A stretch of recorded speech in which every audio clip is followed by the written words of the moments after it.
वही स्टार्ट करते हैं। नियंत्रण एवं समन्वय। पिछले टॉपिक में हम लोगों ने बात की थी तंत्रिका कोशिका के बारे में। तंत्रिका कोशिका क्या होती है और कितने प्रकार की होती है, आज मैं आपको फिर से बताना चाहूँगा।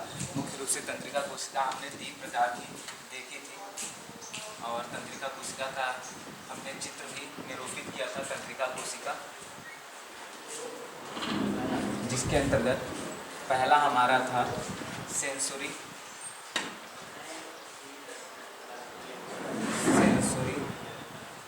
न्यूरॉन सेल,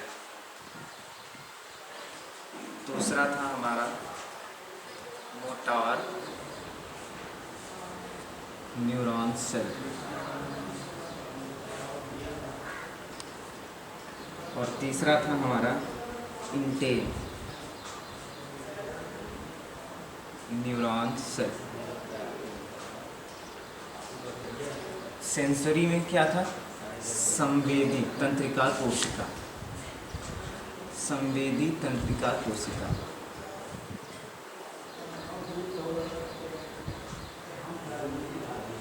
अब इसका कार्य क्या है बच्चों? संवेदी तंत्रिका कोशिका हर प्रकार की संवेदनाओं को ग्रहण करने का काम करती है, जैसे ठंडा गर्म,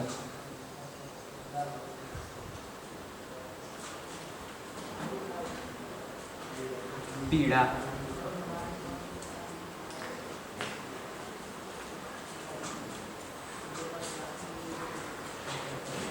चोट इत्यादि प्रकार की, किसी भी प्रकार की, चाहे वो रेंगने से संबंधित या कोई भी, यानी हमारे त्वचा के सरफेस एरिया पर या जीवधारी के सरफेस एरिया पर इसकी उपस्थिति कहाँ है बच्चों?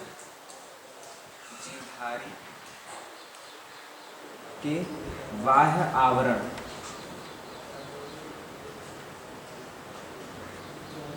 पर, ठीक है, सभी प्रकार की संवेदी सूचनाओं को ग्रहण करना है। मुख्यतः कार्य में सभी संवेदनाओं को ग्रहण करना,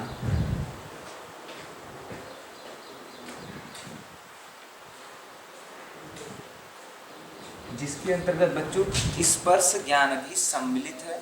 पीड़ा, चोट, ठंडा गर्म, किसी भी प्रकार का, ये सभी प्रकार की जो सूचनाएं हैं वो हमारे संवेदी तंत्रिका कोशिका के द्वारा संपन्न होती है। अब इस संवेदी तंत्रिका कोशिका के बाद दूसरी हमारी कोशिका आती है मोटार न्यूरॉन सेल, जिसको हम चालक तंत्रिका कोशिका कहते हैं।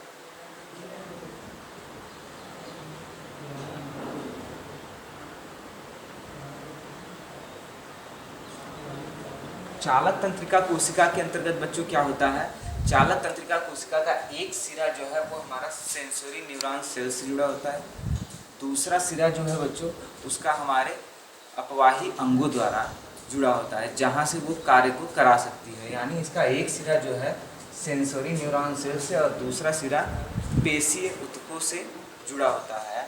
अब पहले वाले सिरे से यह क्या करता है? संवेदनाओं को लेकर, संवेदनाओं को ग्रहण कर मस्तिष्क तक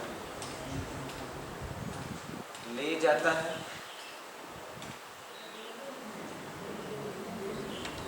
तथा कार्यकारी अंगों तक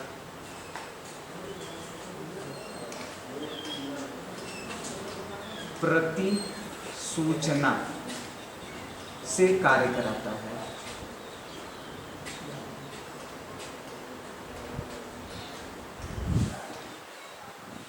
प्रति सूचना का मतलब बच्चों ये है कि जो भी यह सूचना संवेदन कोशिकाओं के द्वारा लेकर जा रहा है, यह सूचना हमारे दिमाग के पास जाता है, सेंट्रल नर्वस सिस्टम के पास, और वहीं से क्या होता है, उस सूचना के परितः जो भी कमांड होता है वह पुनः इसी मोटार न्यूरॉन सेल को दिया जाता है। मोटार न्यूरॉन सेल क्या करता है? संबंधित कमांड का प्रयोग वह किस प्रकार से फलित करना है, वह उस प्रकार के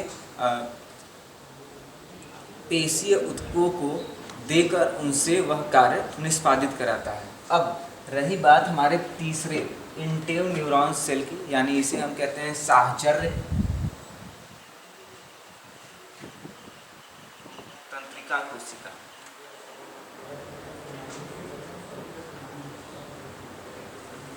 तो बच्चों इसको हम ब्रिज के रूप में जान सकते हैं, यानी इसे हम पुल कह सकते हैं। ब्रिज यानी पुल। यह क्या करता है, हमारे सेंसर न्यूरॉन सेल और मोटार न्यूरॉन सेल के बीच संबंध स्थापित करने, यानी सूचनाओं के आदान प्रदान करने में सहायक होता है। ठीक है, इसका मुख्य काम है सूचना के आदान प्रदान में सहायक एवं संवेदी तथा चालक तंत्रिका कोशिका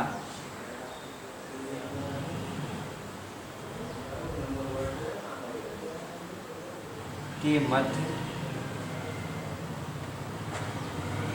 संबंध स्थापित करना।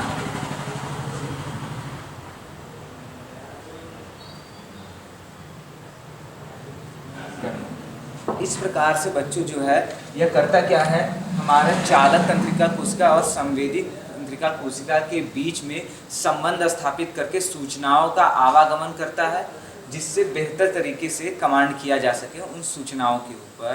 आगे हम बात करते हैं हमारे शरीर के अंतर्गत, यानी मानव शरीर के अंतर्गत तंत्रिका तंत्र कितने प्रकार का होता है और कैसे यह 3 प्रकार की कोशिकाएं अपने सूचनाओं को कहां से कहां तक प्रेषित करती हैं और किस माध्यम में उन सूचनाओं के ऊपर कार्य होता है।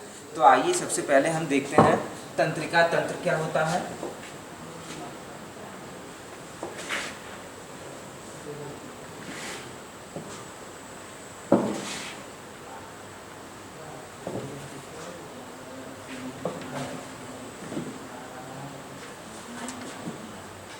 मानव में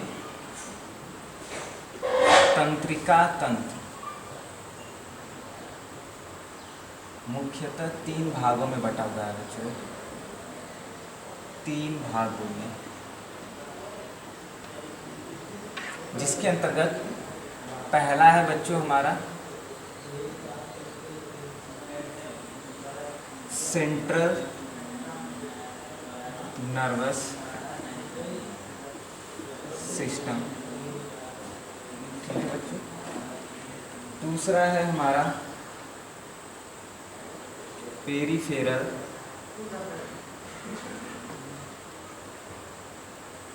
नर्वस सिस्टम और तीसरा है बच्चों ऑटोनॉमस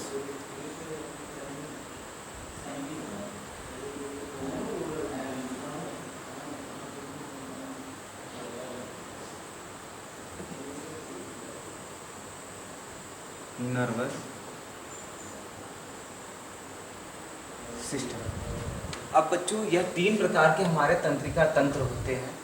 तंत्रिका तंत्र क्या होता है बच्चों, विभिन्न प्रकार की तंत्रिका कोशिका के द्वारा लाई गई सूचनाओं को समझना तथा उन सूचनाओं के आधार पर उचित प्रतिक्रिया जिस माध्यम से दिया जाता है या उन सूचनाओं पर नियंत्रण करने के दौरान जिस प्रकार से उन सूचनाओं पर प्रतिक्रिया दिया जाता है वह तंत्रिका तंत्र कहलाता है। अब तंत्रिका तंत्र के ये जो 3 पार्ट है, जिसमें पहला है सेंट्रल नर्वस सिस्टम यानी केंद्रीय तंत्रिका तंत्र इसको हम कहते हैं।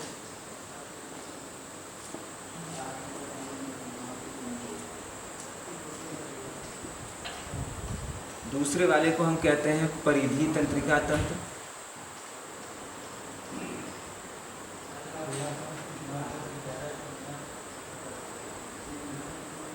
और तीसरे वाले को कहते हैं बच्चों स्वायत्त तंत्रिका तंत्र।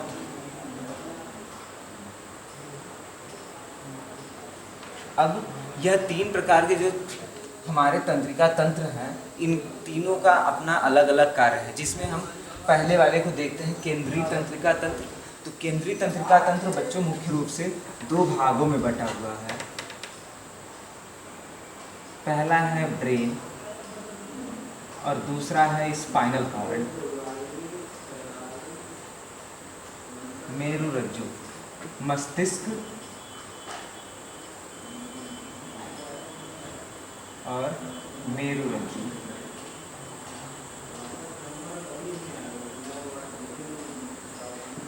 अब यहाँ केंद्रीय तंत्रिका तंत्र करता क्या है बच्चों?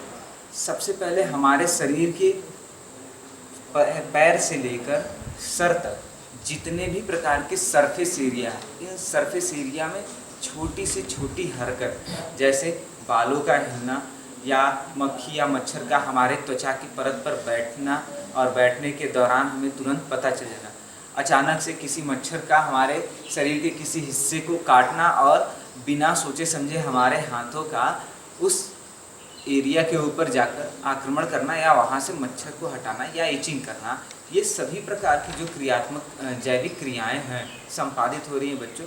दरअसल यह संपादन का काम जो है केंद्रीय तंत्रिका तंत्र के नियंत्रण में होता है।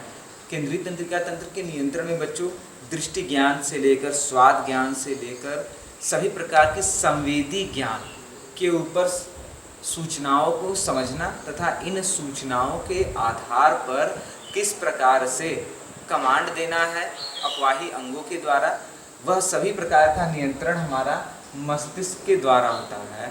ठीक है, सभी प्रकार का नियंत्रण मस्तिष्क के द्वारा होता है, लेकिन इन नियंत्रणों को भेजना यानी सूचनाओं को किस मात्रा में कैसे समन्वित कर कर भेजना है, वह काम मेरुरज्जु का होता है बच्चों। अर्थात हमारे पूरे शरीर से जो भी सूचनाएं एकत्रित होती है वह उसका सबसे बड़ा बेस कैंप जो है हमारा मेरुरज्जु होता है, यानी सभी प्रकार की सूचनाएं, संवेदी सूचनाएं बच्चों, सभी प्रकार की संवेदी सूचनाएं,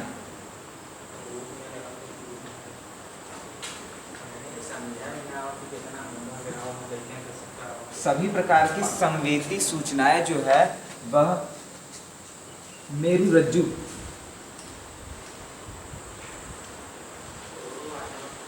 के पास आती है।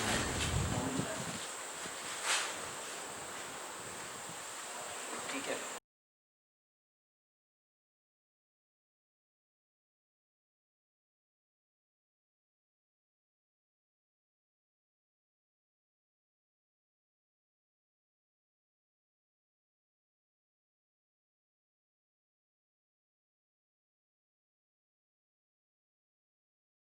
मेरुरज्जु क्या करता है, इन सूचनाओं का विस्तृत ब्यौरा यानी इन सूचनाओं को मस्तिष्क के पास उसी क्रम में भेजता है। हमारे दिमाग के कई सारे भाग होते हैं, जैसे अग्र मस्तिष्क, पश्च मस्तिष्क इत्यादि, जो भी सारे हमारे ब्रेन के पार्ट होते हैं, इन पार्टों में अलग अलग प्रकार की सूचनाओं का आकलन होता है।